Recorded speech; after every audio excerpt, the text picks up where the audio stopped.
अस्सलामुअलैकुम dear students, welcome to my YouTube channel we you study with me. जी students, कैसे हैं आप सब? अल्लाह ताला से दुआ है कि आप सब खैरियत से हों।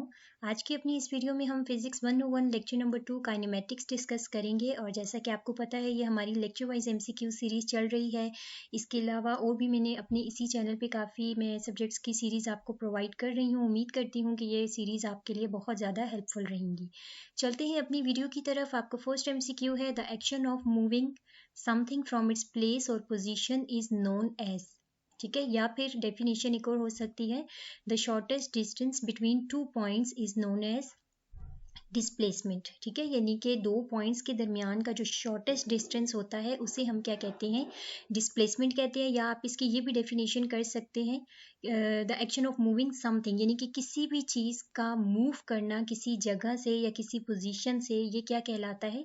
डिस्प्लेसमेंट कहलाता है। ये चीज़ मैंने यहाँ पे ये डायग्राम के ज़रिए मैंने यहाँ पे मेंशन कर दिया। डायग्राम आपके हैंड आउट में नहीं है, बट मैंने यहाँ पे इसलिए ये बना ड्रॉ कर दिया कि चलिए आपको थोड़ा सा क्लियर हो जाए। यानी ये देखिए, ये एक पॉइंट है, ये दूसरा पॉइंट है। इस एक पॉइंट से इस दूसरे पॉइंट तक का जो आप मतलब मूव करते हैं यहाँ तक, ये क्या कहलाएगा? डिस्प्लेसमेंट कहलाएगा। साथ ही अगर हम देखें तो डिस्टेंस क्या है? इस ए पॉइंट से बी पॉइंट तक जाने के लिए जब आप डिफरेंट वेज लेते हैं, यानी कि आप सिंपल सी बात यह है कि अगर आपको अपने घर से एक शॉप पे जाना है, तो वहाँ पे आप क्या करेंगे? आपको उसका डायरेक्ट वे पता है, तो आप डायरेक्ट अपने घर से डायरेक्ट उस शॉप पे चले जाएंगे। तो वो क्या किया आपने? डिस्प्लेसमेंट कवर किया। ठीक है, लेकिन अगर आपने उसी शॉप पे जाने के लिए डिफरेंट स्ट्रीट से आप गुजर के जाएंगे, तो वो आप क्या कर रहे हैं? डिस्टेंस कवर कर रहे हैं। तो ये चीज़ आ जाती है डिस्टेंस और डिस्प्लेसमेंट में ये फ़र्क होता है। ठीक है, तो ये दोनों डेफिनेशंस हैं, आप लोग देख लीजिएगा जो भी आपको, बल्कि दोनों माइंड में रखिए, कोई भी आपसे पूछी जा सकती है। और पहले भी मैंने आपको बताया था, फिजिक्स 101 की आप लोगों ने बहुत अच्छी प्रिपरेशन करनी है। शॉर्ट लेक्चर्स आप लोगों ने ज़रूर लेने हैं। हैंड आउट्स आप बेशक रीड ना कीजिए, क्योंकि मैंने जो भी आपके हैंड आउट्स में इंपॉर्टेंट एमसीक्यूज बन रहे थे, इंपॉर्टेंट स्टेटमेंट्स थी, इवन कॉमन भी थी, वो तमाम मैंने इस वीडियो में प्रोवाइड कर दी हैं। ठीक है, लेकिन शॉर्ट लेक्चर्स आप लोगों ने लेने ज़रूर हैं। कॉन्सेप्ट जितना ज़्यादा हो सके क्लियर करें, तभी आपका पेपर भी अच्छे से सॉल्व हो जाएगा। अब यहाँ पे देख लेते हैं डिस्प्लेसमेंट। इनमें से इस फाइल में मैंने कुछ एडिशन थोड़ी खुद से भी की है, जो बेसिक्स हैं, ताकि आपको पता हो पेपर में अगर आपके कॉन्सेप्ट पर वो चीज़ आए तो आप लोगों को याद हो।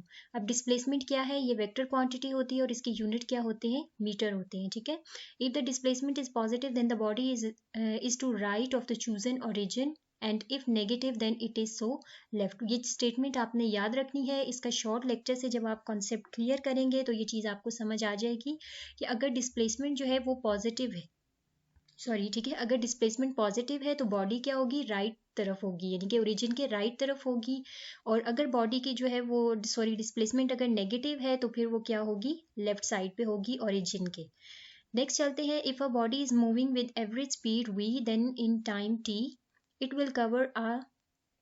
अब ये वही जो मैंने अभी ऊपर आपको बताया है, डिस्टेंस अभी हमने डिस्कस किया है कि अगर एक बॉडी मूव करती है विद एवरेज स्पीड के साथ इन time T it will cover, तो वो क्या करती है? एक डिस्टेंस कवर करती है। या आप इसे कह सकते हैं कि स्पेस की जो लेंथ होती है बिटवीन टू पॉइंट्स, उसको हम कहते हैं डिस्टेंस। ठीक है, ऊपर मैंने आपको डायग्राम से क्लियर कर दिया है। एक पॉइंट से डायरेक्ट जब आप दूसरे पॉइंट पे जाते हैं तो आप डिस्प्लेसमेंट कवर कर रहे हैं।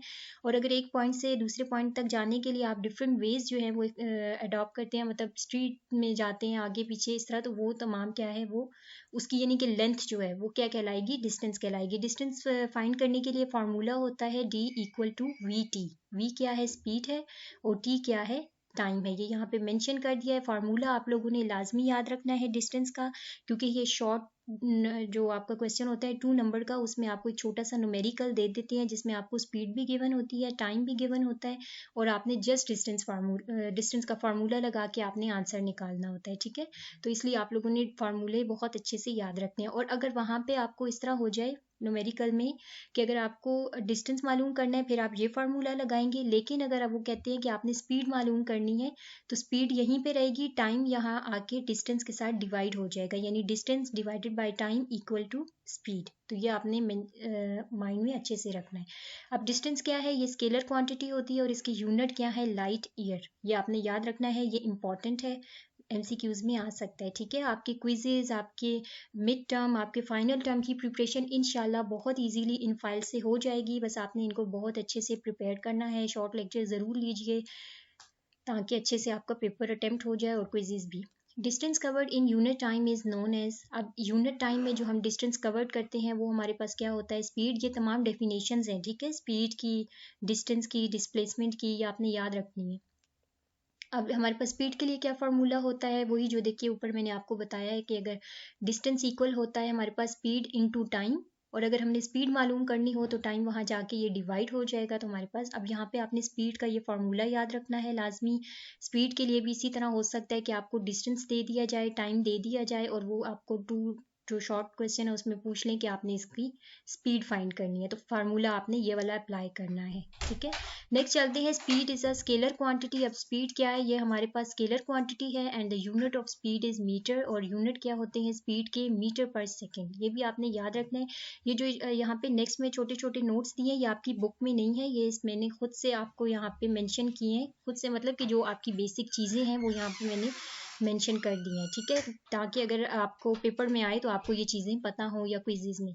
The total distance travelled by the object in a particular time interval is known as, ठीक है। अब जो हमारे पास एक पर्टिकुलर टाइम इंटरवल यानी कि एक खास वक्त में कोई ऑब्जेक्ट जो है वो टोटल डिस्टेंस कवर करता है, या फिर इसकी एक और डेफिनेशन ये भी पहले देख लेते हैं ये क्या होता है, तो वो क्या है हमारे पास एवरेज स्पीड कहलाती है। एवरेज स्पीड की डेफिनेशन है ये, the total distance travelled by the object, कोई भी ऑब्जेक्ट जो टोटल डिस्टेंस कवर करता है एक पर्टिकुलर टाइम में उसे हम कहते हैं एवरेज स्पीड। दूसरी डेफिनेशन भी मैंने यहाँ मेंशन कर दिया है, the average speed of a moving body can be obtained by dividing total distance covered by total time, ठीक है। एवरेज स्पीड की डेफिनेशन होगी, अगर एवरेज स्पीड मालूम करनी है तो उसके लिए क्या है, टोटल डिस्टेंस कवर्ड और टोटल टाइम, यानी कि अगर आपको डिस्टेंस दे दिया गया हो, टोटल टाइम दे दिया गया हो, तो आप उससे बहुत इजीली एवरेज स्पीड जो है वो फाइंड कर सकते हैं। एक चीज़ और, अगर आपको डेफिनेशन फॉर एग्जांपल भूल जाती है पेपर में तो आप इसका फार्मूला भी लिख सकते हैं, लेकिन आपने खाली नहीं छोड़ना उसको, ठीक है। अगर 2 नंबर का क्वेश्चन आता है, आपको डेफिनेशन याद नहीं आ रही और अगर आपको फार्मूला याद है तो आप लोग लाजमी फार्मूला वहाँ पे मेंशन कर दें, आपको नंबर मिल जाएंगे। The rate of change of displacement with respect to time is known as velocity. अब वेलोसिटी क्या है, वेलोसिटी डिस्प्लेसमेंट बाय टाइम होती है, ठीक है। ये भी मैंने इसी तरह यूं मेंशन कर दिया है कि अगर डेफिनेशन याद ना रहे तो आप इस तरह से भी इसको लिख सकते हैं, कुछ ना कुछ आपको नंबर उसमें से मिल जाएंगे। अब वेलोसिटी क्या है, वेलोसिटी वेक्टर क्वांटिटी है, वेलोसिटी के यूनिट क्या होते हैं, मीटर पर सेकेंड, ये आपने याद रखना है। The rate of change of position or displacement at any instant of time is known as instantaneous velocity. Instantaneous velocity की definition है, क्या है, the rate of change of position और displacement, कोई position या displacement का जो चेंज ऑफ रेट है एट एनी इंस्टेंट, किसी भी लम्हे में, ठीक है। इंस्टेंट क्या है, एक छोटा सा लम्हा, यानी कि आप सेकंड कह सकते हैं, उसमें जो चेंज आता है वो क्या कहलाता है, इंस्टेंटेनियस वेलोसिटी कहलाती है। इसका फार्मूला ये यहाँ पे मैंने मेंशन कर दिया है। इसका जो न्यूमेरिकल है वो आपको इस तरह से आ सकता है 3 या 2 मार्क्स के क्वेश्चन में, कि आपको जो है वो इनिशियल वेलोसिटी दे दी जाएगी, ये इनिशियल वेलोसिटी है, ठीक है, आई से जो होती है, और यहाँ पे आपके पास फाइनल जो है वो दे दिया जाएगा, मैं आपको वेलोसिटी कह रही हूँ, डिस्प्लेसमेंट, इनिशियल और फाइनल डिस्प्लेसमेंट आपको दे दिया जाएगा, और यहाँ पे जो टाइम है वो भी इनिशियल और फाइनल टाइम दे दिया जाएगा। आपने इंस्टेंटेनियस वेलोसिटी मालूम करनी होगी तो आप ये वाला फार्मूला अप्लाई करेंगे, यानी फाइनल डिस्प्लेसमेंट में से आपने इनिशियल डिस्प्लेसमेंट को माइनस करना है और फाइनल टाइम में से आपने इनिशियल टाइम को माइनस करना है, तो आपके पास आंसर आ जाएगा। उम्मीद करती हूँ ये चीज़ आपको समझ आ गई होगी। शॉर्ट क्वेश्चन लेक्चर्स आप लोग ज़रूर लें, तभी ये बहुत ज़्यादा डीपली आपको इनके कॉन्सेप्ट समझ आएंगे, क्योंकि मैं जस्ट आपको एमसीक्यूज प्रोवाइड कर रही हूँ तो उस हवाले से मैं जस्ट आपको ब्रीफ कर रही हूँ चीज़, ठीक है। The rate of change of velocity of a body with respect to time is known as, अब यहाँ पे ये क्या है, एवरेज एक्सेलरेशन है, इसे हम एक्सेलरेशन भी कहते हैं, मतलब कि the rate of change of velocity of a body with respect to time, rate of change of velocity, यानी कि जो वेलोसिटी में किसी बॉडी की वेलोसिटी में चेंज आता है विद रिस्पेक्ट टू टाइम, वो क्या है, एक्सेलरेशन। वैसे ये कॉमन बेसिक चीज़ें हैं जो 9th-10th में आप लोगों ने पढ़ी हैं, इसके लिए ये फार्मूला होता है, यहाँ पे मैंने मेंशन कर दिया। एक्सेलरेशन क्या है, वेक्टर क्वांटिटी है, और इसकी यूनिट क्या होती है, मीटर पर सेकेंड स्क्वायर होती है, ठीक है। इसके अलावा इंस्टेंटेनियस एक्सेलरेशन क्या होती है, ये the acceleration of the object at some discrete particular instant in time, ठीक है। The acceleration of the object at some particular instant in time, ये क्या कहलाती है हमारे पास, एक्सेलरेशन, इंस्टेंटेनियस एक्सेलरेशन कहलाती है, ठीक है। नेक्स्ट चलते हैं, MCQ नंबर 10 है स्टूडेंट। इसके अलावा मैं अपनी इसी चैनल पे ये CS 101, इंग्लिश 101, पार्ट 301 और ये बाकी भी आप देख सकते हैं। मैं lecture wise MCQ series provide कर रही हूँ। आप में से जिनके सब्जेक्ट हैं आप लोग ज़रूर देखिए, इंशाल्लाह आपको काफ़ी हेल्प हो जाएगी इससे, ठीक है। और नेक्स्ट चलते हैं। Dash acceleration is also called, ये अब हमारे पास जो नेगेटिव एक्सेलरेशन है, ठीक है, नेगेटिव एक्सेलरेशन हमारे पास क्या कहलाती है? डीसेलरेशन। ये आपको पूछा जा सकता है कि नेगेटिव एक्सेलरेशन जो है वो क्या कहलाती है? वो डीसेलरेशन कहलाती है। और speed of decelerating body dash with time, ठीक है। जो डीसेलरेटिंग बॉडी की स्पीड होती है, यानी नेगेटिव एक्सेलरेशन की जो स्पीड होती है वो वक्त के साथ साथ डिक्रीज होती है। ये याद रखिएगा, हो सकता है कि इसमें से आपको MCQs जो है वो आ जाए, ठीक है। नेक्स्ट चलते हैं। The speed of decelerating body, ये हो गया। नेक्स्ट चलते हैं। For constant acceleration and a body that starts from rest at t equal to 0 v increases linearly with time. कहता है कांस्टेंट एक्सेलरेशन के लिए जो बॉडी होती है वो रेस्ट से स्टार्ट होती है, ठीक है। बॉडी जो है वो रेस्ट पे होती है, रेस्ट से स्टार्ट होती है। तो उस वक्त t क्या होता है? 0 होता है। और v क्या होती है? इंक्रीज। v क्या है? स्पीड, यानी स्पीड क्या होती है? वो इंक्रीज हो जाती है टाइम के साथ।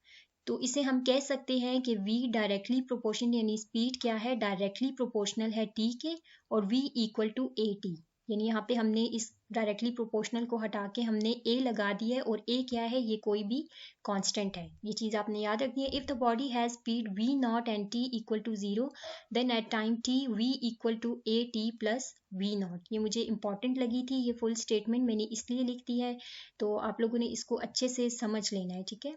नेक्स्ट चलते हैं। Quantity that has size magnitude as well as direction is called vector quantity. अब वेक्टर क्वांटिटी क्या होती है? जिसमें हमारे पास मैग्नीट्यूड भी गिवन होता है और साथ में हमारे पास डायरेक्शन भी गिवन होती है। ये चीज़ आपने याद रखनी है।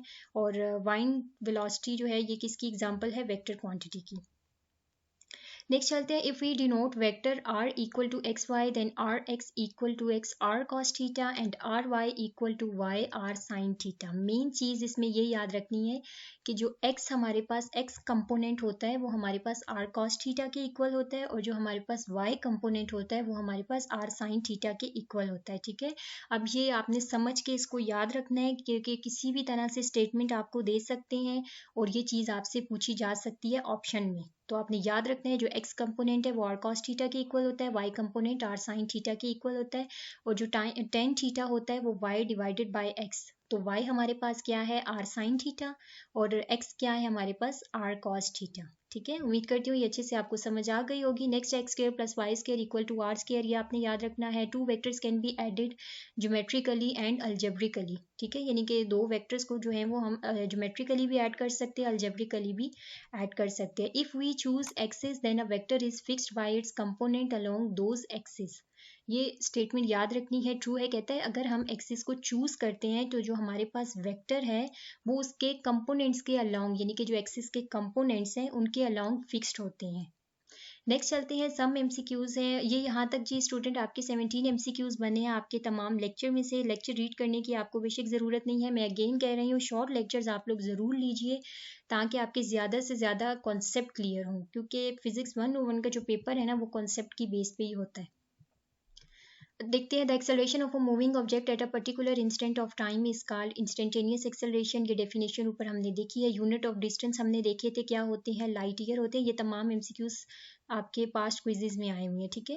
At two vectors of length 4 metre and 5 metre but their orientation is not known, the length after addition of these two vectors will be. इसका जो आंसर है वो क्या है? बिटवीन 9m मतलब 9 मीटर एंड 1 मीटर। देखिए अब अगर 4 मीटर और 5 मीटर को अगर आप ऐड करते हैं तो 9 मीटर बनता है, अगर आप माइनस करते हैं तो 1 बनता है, दो वेक्टर्स को सॉल्व करके। ये वेक्टर को सॉल्व किस तरीके से किया जाता है ये आपने शॉर्ट लेक्चर से ही देखना है। If you travel for 2.5 hours with an average speed 48 miles hours the distance travelled. अब आपने यहाँ पे क्या मालूम करना है? डिस्टेंस मालूम करना है। मैंने आपसे कहा था फार्मूला याद होगा तो 2 मिनट में आप अपना क्वेश्चन सॉल्व कर सकते हैं। तो 2.5 को अगर आप मल्टीप्लाई करें 48, 2.5 ये देखिए क्या है? टाइम है, और स्पीड क्या है? 48। टाइम भी गिवन है, स्पीड भी गिवन है, मल्टीप्लाई करेंगे तो आपके पास आंसर आ जाएगा। इसके बाद लाइट ईयर किसका यूनिट होता है? ये हमने देख लिया है, डिस्टेंस का यूनिट होता है। Which pair will always have the same magnitude to the rate of change of position. इसका राइट आंसर, सॉरी ये आंसर मुझे कंफर्म नहीं था, आप लोग इसको लाजमी कंफर्म कर लीजिएगा। लेकिन काफ़ी सर्च के बाद मुझे लगा है इसका आंसर मतलब 50-50 में कह सकती हूँ कि average speed and average velocity है, लेकिन आपने इसे खुद से भी कंफर्म कर लेना है, ठीक है। The slope of a velocity time graph at any point may be identified with, ये होती है इंस्टेंटेनियस एक्सेलरेशन। नेक्स्ट चलते हैं, acceleration of an object must be zero at a point where, acceleration of object यानी कि acceleration किस point पर zero होती है, तो वो है द एवरेज वेलोसिटी जीरो। जब वेलोसिटी जीरो होगी तो ऑटोमेटिकली आपको पता है कि एक्सेलरेशन भी क्या होगी, क्योंकि एक्सेलरेशन क्या होता है, the rate of change of velocity, यानी वेलोसिटी में जो चेंज आता है वो एक्सेलरेशन कहलाता है। जब वेलोसिटी जीरो होगी तो एक्सेलरेशन भी क्या हो जाएगी, जीरो हो जाएगी। उम्मीद करती हूँ स्टूडेंट वीडियो आपको पसंद आई होगी। प्लीज़ मेरे चैनल को सब्सक्राइब कर दीजिए, वीडियो को लाइक भी कर दीजिए। मिलते हैं नेक्स्ट वीडियो में। अल्लाह हाफिज़।